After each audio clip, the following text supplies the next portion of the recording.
Hey everybody, Larry here. Welcome to South Olympic Branch Update, episode 90. Doing a little camping this week and watching for some UP trains on the south side of the river, and that's not a train, and some BNSF on the north side here. Speaking of trains, here comes BNSF 6800 leading a westbound grain train.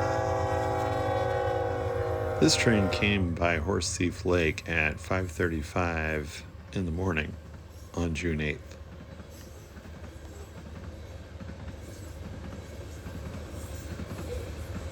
I got a bunch more video of trains during that trip, and I've decided that I'm just going to make a general video just about that when I get around to it.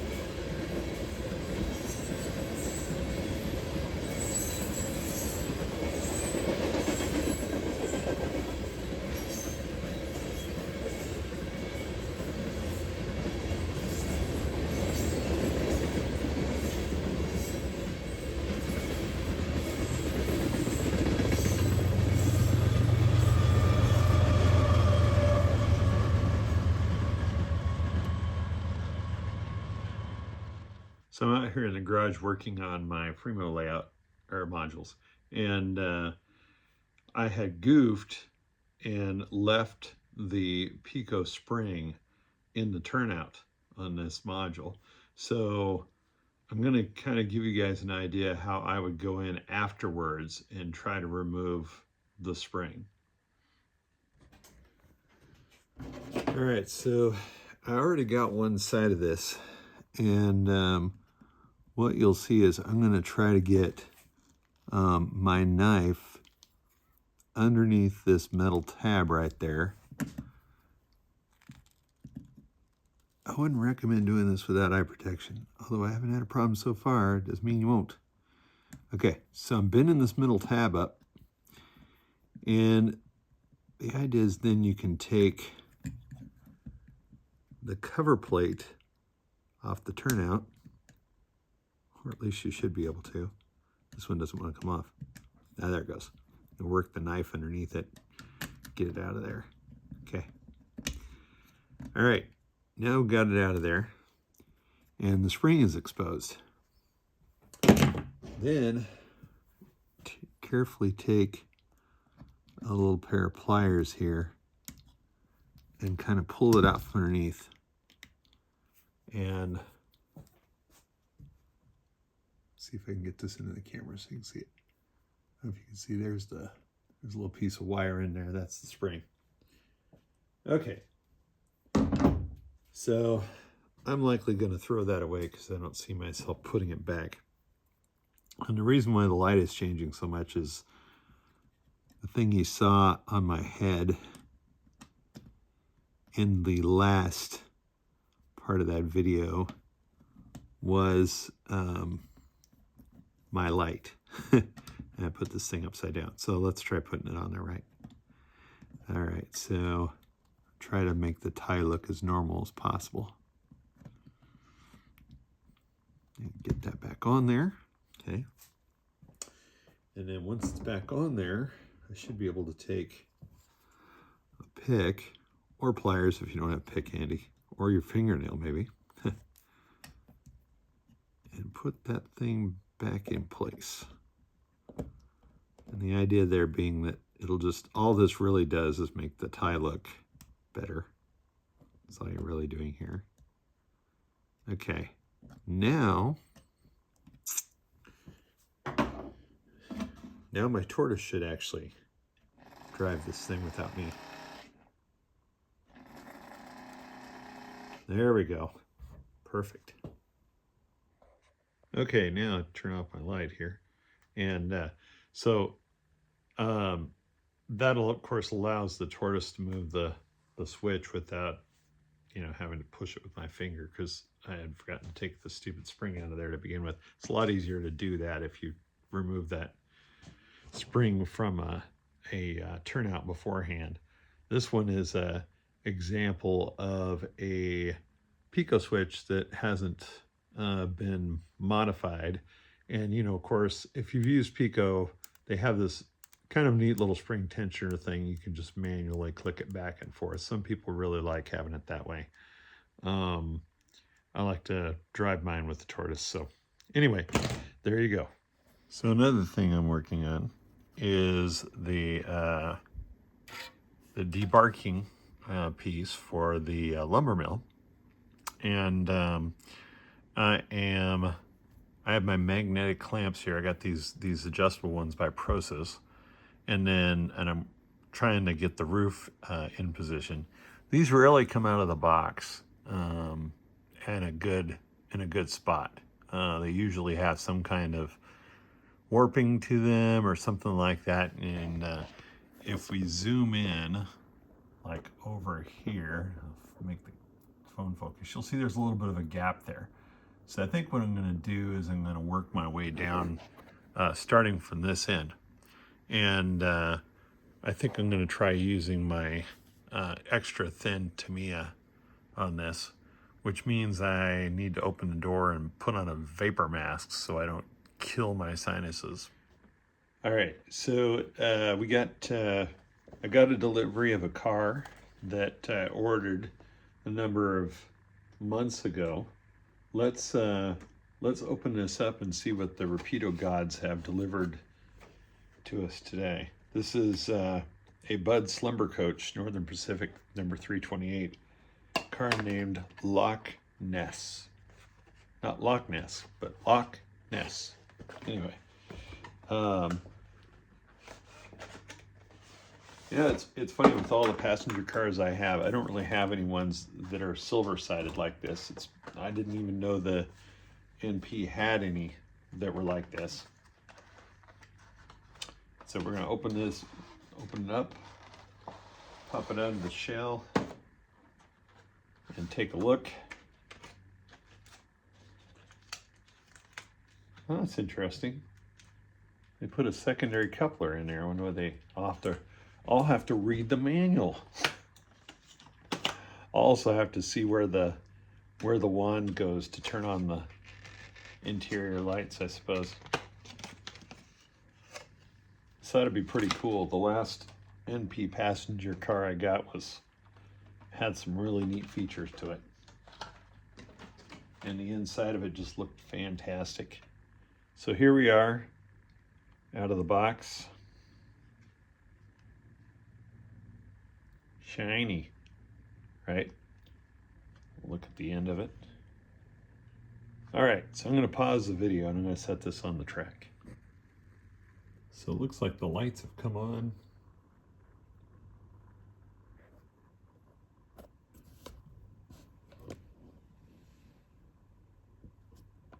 Let's zoom in a little bit more. I think you'll be able to see some of the interior stuff.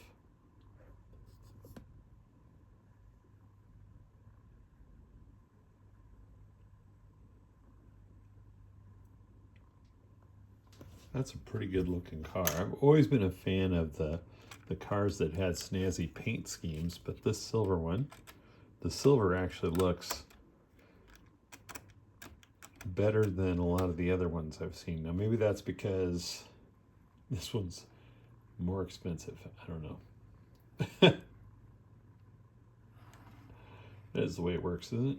Okay, let's take the magnetic wand and see if I can wave over and turn off said. There we go. But right above the N on the northern. Okay, cool. Looks like those, yeah, they do. They're a little spring-loaded on the end. Let me actually zoom out here.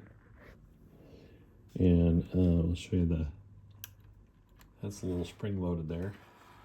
It has quite a bit of rolling resistance. I'm guessing that's because of the lighting stuff. And in the, oh, well, it also could be that it's not all the way on the track too. That could be it. And it also said in the manual that the coupler that they have is in case you have tighter curves. So let me see if I can find a train to stick this on. so we can try it out. Okay, we are going to do this a little bit of a weird way. It's going to be, I don't have a passenger train on here right now, so we're just going to pull it around the layout with the behind a log train. I had been cleaning this place up, but then I started another project, and well, you guys know how that goes. And if you don't know how it goes, don't tell me. I just want to live in my fantasy.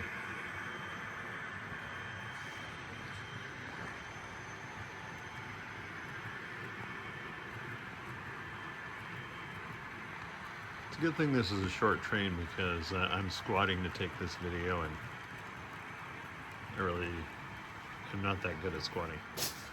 Whoops. Well, that could have been worse. So the spruce sitting on the floor had been sitting on the layout, and the train knocked it off as it went along. Sorry about the blurry video here.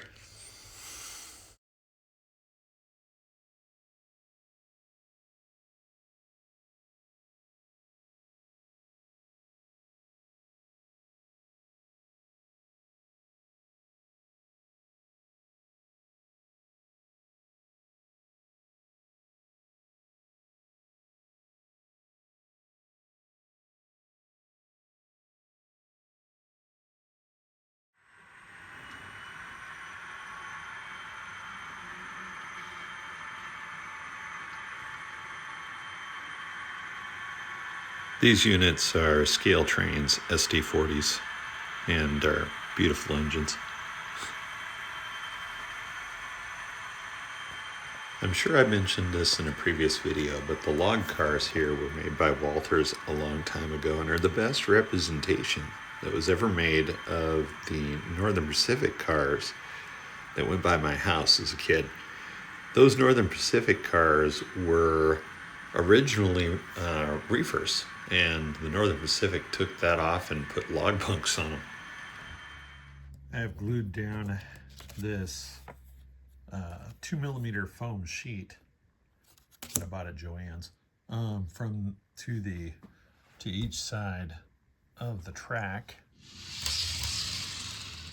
That doesn't seem to interfere with that. So I've also got a piece that I'm going to put in the track that I have yet to affix to that. This is going to be kind of a test as I'm using the tacky glue, and I found that some material doesn't stick when the humidity changes. It bows up and stuff. So I'm going to leave this. I'm not going to do more of it until later. We'll see what that does. Okay, and I've reconfigured the buttons. So I got red, and people will, debate, should the green be for the main or should the red be for the main? And right now I have it working. So it's red when the siding is not selected, and green when it is. So I don't know.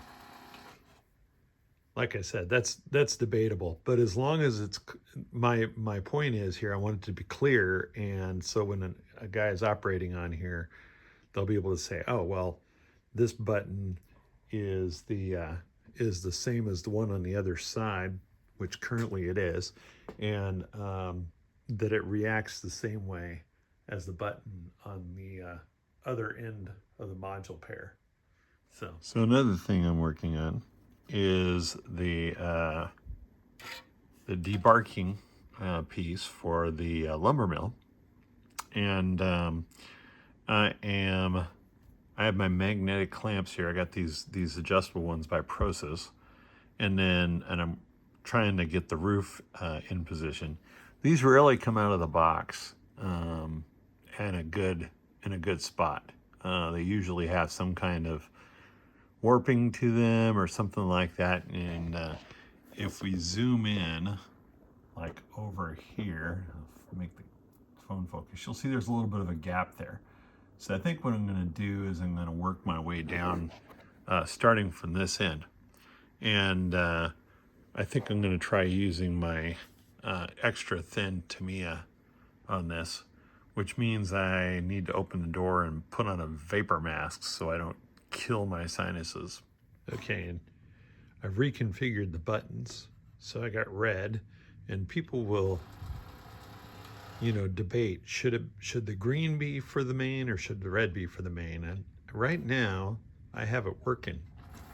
So it's red when the siding is not selected, and green when it is. So I don't know.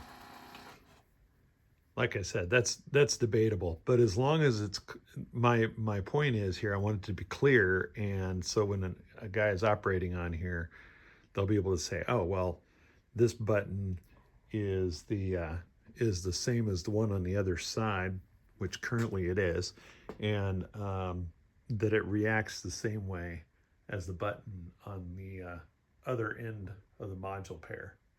So, well, the power works on the new siding. Unfortunately, I discovered that I apparently never attached feeders to the track that leads to that, so I'll have to fix that. Well, I fixed that.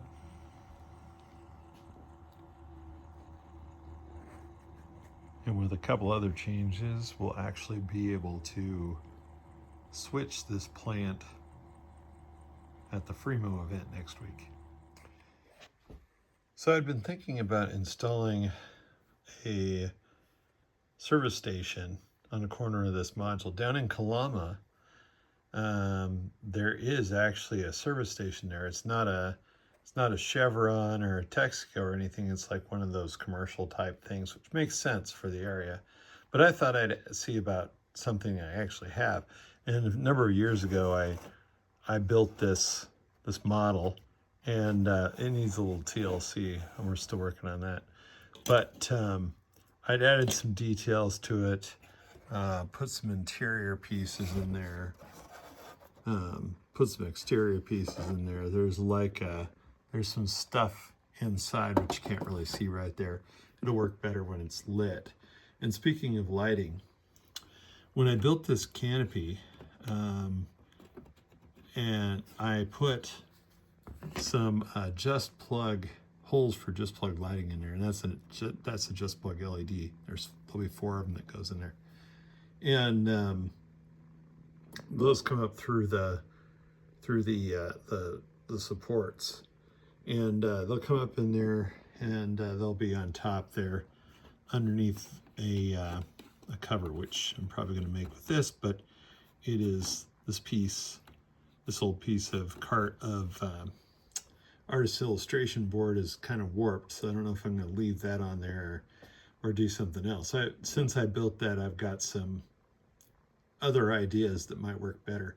Anyway, so in order to get the wire up through there, to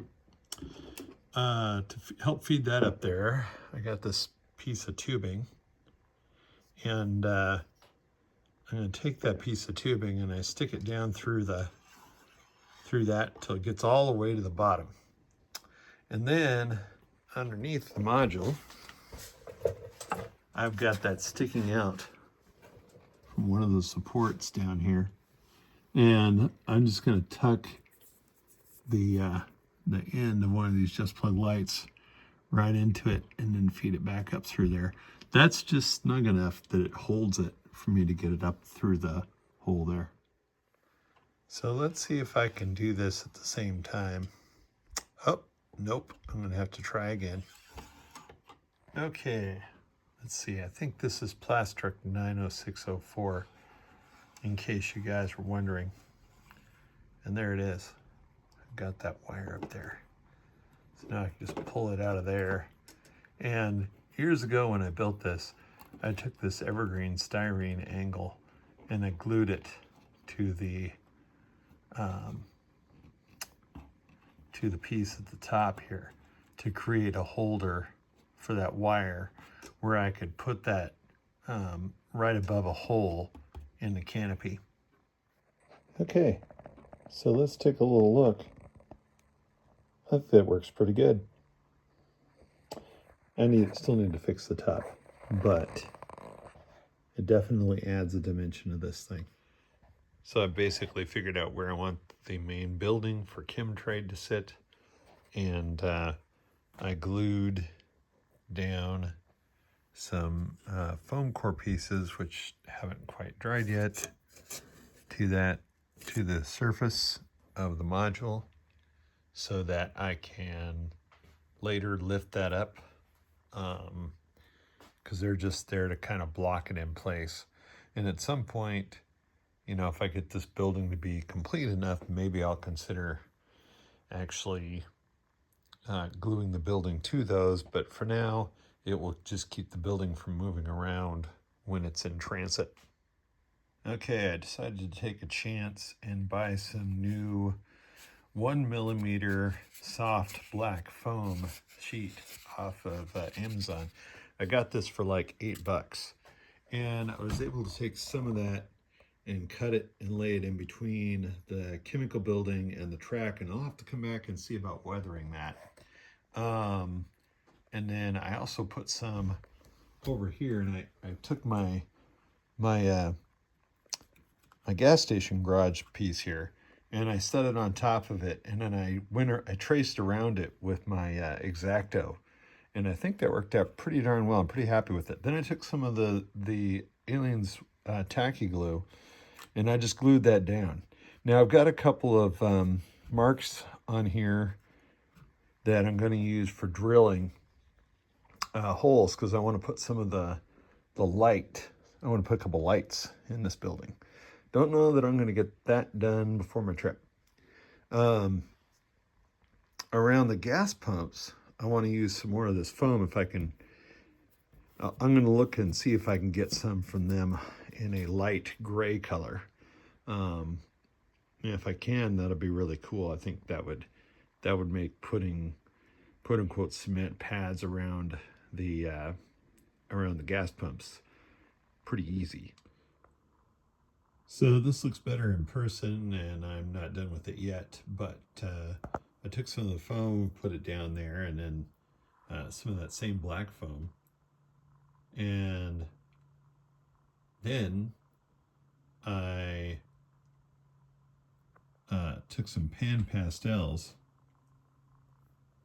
this gray color right here, and I kind of painted the foam with it. Got some more work to do on that too, I think. So, and I'll need to do some of that around the shop. And the test went well. Here we are running trains at Chilliwack, and I'll have more video on that coming up.